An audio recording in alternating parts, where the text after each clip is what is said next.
guys, welcome back to my channel, or welcome if you are new to my channel. But if you are new, my name is Natalie. I do college beauty and lifestyle videos, so if you are into those type of videos, don't forget to hit that subscribe button down below, give this video a thumbs up, and don't forget to hit that bell so you guys can get notified on when I upload. But let's go ahead and jump right into the video. So a lot of you have been asking me when I post like cute little aesthetic photos on Instagram of my iPad and notes and things like that. I get a lot of questions on what I use to take my notes, how I take my notes on my iPad, and things like that. So that's what this video is going to be about. But before we get started, let me tell you what kind of iPad I have and everything like that. So I got this iPad for Christmas of last year, so 2019, and this is my first semester going mainly digital. I'm not completely digital yet. But as far as notes, all of my notes are on this iPad. The only thing that is not digital is my planner. But before campus closed down due to COVID-19, the main reason I asked for an iPad Pro was because my backpack was super heavy. And as a college student, I mean, you have these heavy books, you have 3 to 5 notebooks, or even more if you're taking more than 5 classes. And it just got really heavy for me after a while, and my back started hurting. So I asked for an iPad Pro for Christmas, and it's just a game changer. So this is my first semester I started using this, and I still use this at home, even in quarantine and doing things at home. Like, I still use this for my notes and for online classes and everything. So this is the iPad Pro, 11-inch in space gray, and it's a 64 gigabyte, which is plenty. Also, this iPad was on sale during Christmas, and so that's why I was like, okay, this is the perfect time. So this is what it looks like. Let me take it out of the case so you guys can see. What I like about this case is it's magnetic. So you literally just throw this on top. So it's very light, very thin, and it's very easy to take on the go. This is the Apple Pencil 2nd generation, and it just clicks on the side like a magnet, which is awesome. And then this keyboard, I don't know the exact name, but I'll link everything in the description box down below, and that way you guys can go click on the link, check everything out if you really want an iPad. This keyboard is really awesome. So it has 2 settings up here, so you can put the iPad at this angle or this angle. So this is what it looks like. That's the first one, and that's the second, and it's magnetic. So depending on the angle you're wanting, you can adjust the iPad to your liking, and the keyboard is very awesome. I love the keyboard. Okay, so first things first, when I open my iPad, I have only specific things downloaded on here. So if I go to my school tab, I have my PowerPoint and Word downloaded on here for free, specifically from my school's website. I have this on here, which is just a software that we use for our assignments and grades and things like that. I also have Goodnotes. I believe this is the older Goodnotes. It's not Goodnotes 5. It's Goodnotes 4, I believe. And I never really upgraded to Goodnotes 5 because I didn't want to pay for it. And I just found that Goodnotes 4 honestly just worked fine for me. So I use Goodnotes to take my notes. And the reason why I chose Goodnotes over Notability was, one, I didn't know Notability existed until after I bought Goodnotes. But I did research Notability and Goodnotes on YouTube. I watched a bunch of videos to see the differences and similarities on the two. And really, they're not that different. Even with the research I did, I still prefer Goodnotes over Notability. I feel like Goodnotes is more simple and easier to use. Notability just seems more complex and has like extra features that I don't really care for. So let's go to Goodnotes and let me show you guys how I use Goodnotes. So if I go to categories, I have a school category. I have my notebooks right here, as well as a couple PowerPoint slides, and then some notes from some classmates, as well as an assignment. So first things first, my notes that I take, let's show you my B-Law notes. Let me go to a blank page so I can show you. Okay, so I'm going to show you what all these tabs are, or little options up here. So this button right here, it has 4 squares. If you click on it, it's going to show you all of the pages that you have in that specific notebook. So in my B-Law notebook, I have all these pages right here that I have written. So it also gives you an option to edit the pages. So if you hit these pages, you can delete them, you can print them, or you can export them, which I think is really nice. I always print my notes off sometimes if I am giving them to someone, or if I'm sending them an email to someone who asks for my notes, you can do that. This next little button is a circle with a plus sign. If you click on it, you can add a image, text box, bookmark. So the text box you can add, you see it right here, and you can just type something that you want. You can change the font, the size, bold, italicize, things like that. So you can also add a bookmark, and you can add pages above this one or below this one. So you can also import things. So if I wanted to import maybe something that I have on my Google Drive or from my photos or anything like that, you can import, which is really nice.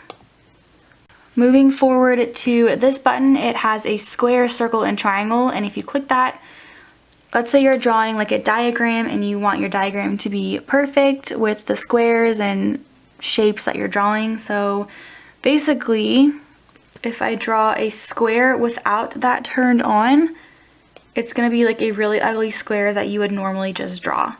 But if I have that turned on, it's going to be a perfect rectangle. It's going to change it to a perfect rectangle. Do you guys see that? So if I were to draw a circle, that's what it would look like with that turned on. It looks like that. So basically it just perfects the shapes if you're wanting, you know, your notes to look really nice.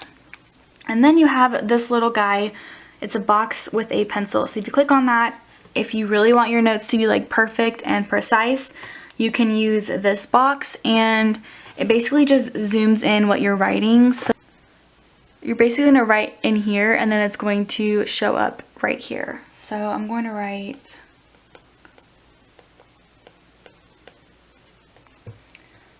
so you guys see what's happening. Like as I'm writing, this is moving.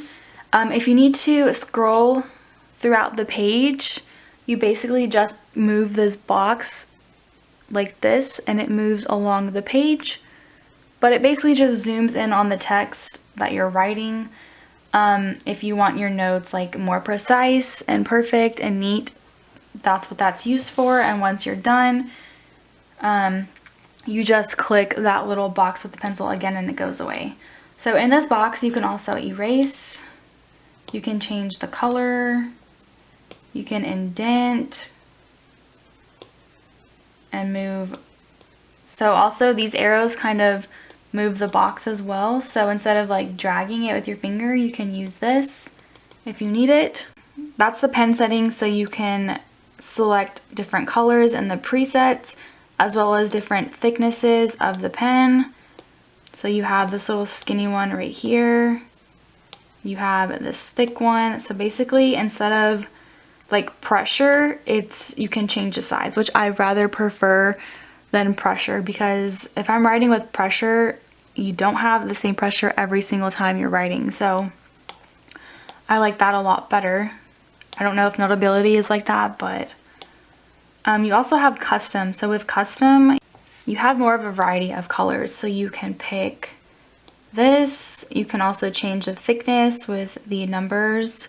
So I normally use like a 3.5 or a 4 when I'm writing.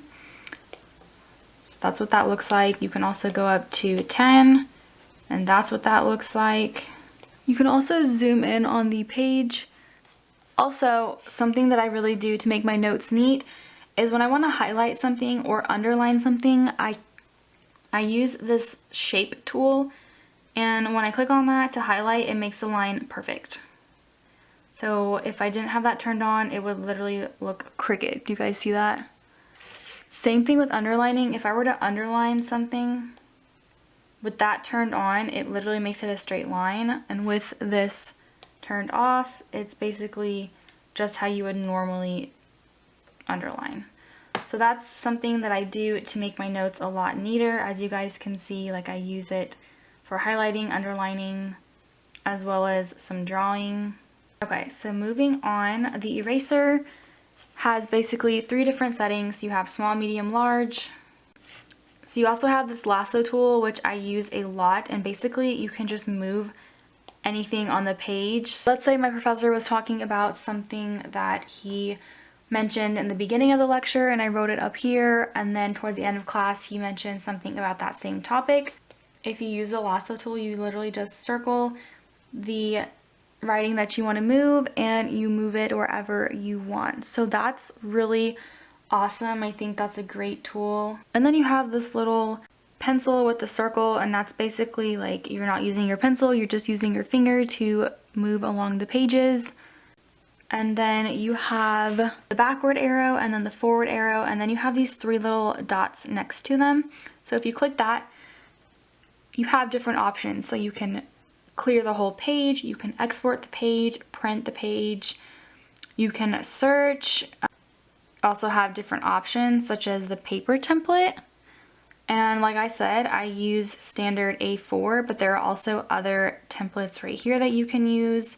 And then you have other options like tips, and then you have your navigation right here. So also what I like to do with my iPad, if I am reading and taking notes, I flip it over to the side and you can do a split screen.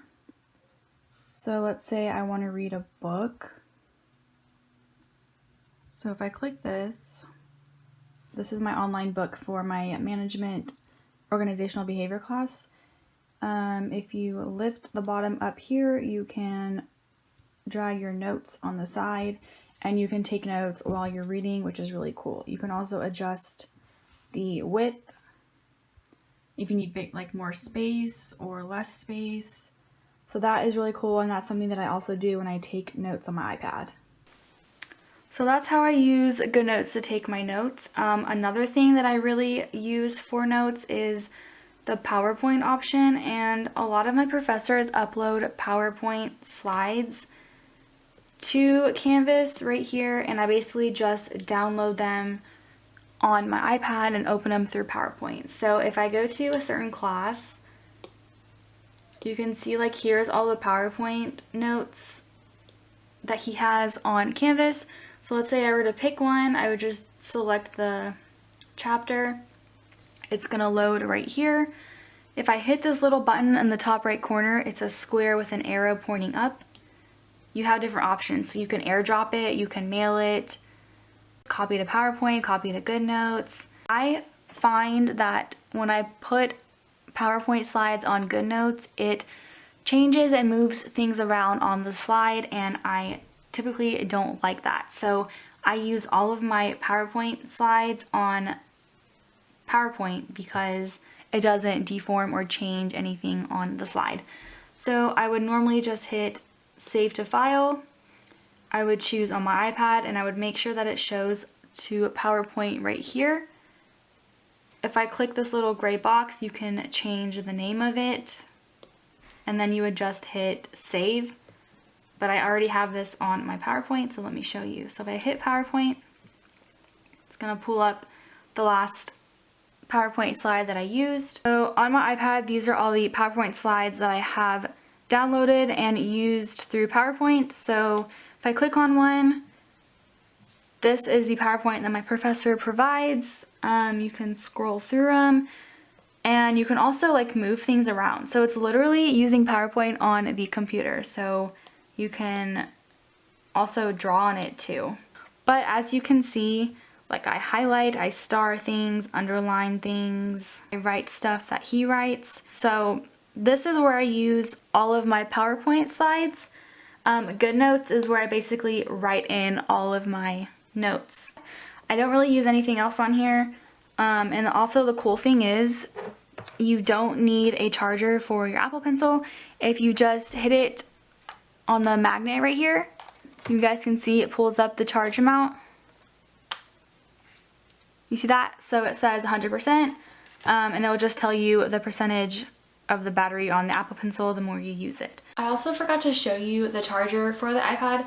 The iPad comes with the charger, kind of like when you buy a phone. My iPad holds charge very well. I only need to charge it maybe like once every 2 days. Really just depends on how much I use my iPad. If you're thinking about going digital, or if you are thinking about buying an iPad, like, this is your sign. Go do it right now, because I'm telling you, it's a game changer. I love taking notes on my iPad. So that is how I take notes on my iPad Pro. If you guys have any other video requests, comment down below and I will happily fulfill that request. Like I said, I'll have everything in the description box down below as far as the iPad, keyboard, Apple Pen, everything that I mentioned, I'll link down below for you guys. And I hope you enjoyed this video. If you did, don't forget to give it a thumbs up, subscribe to my channel, and I will see you guys in my next video. Bye.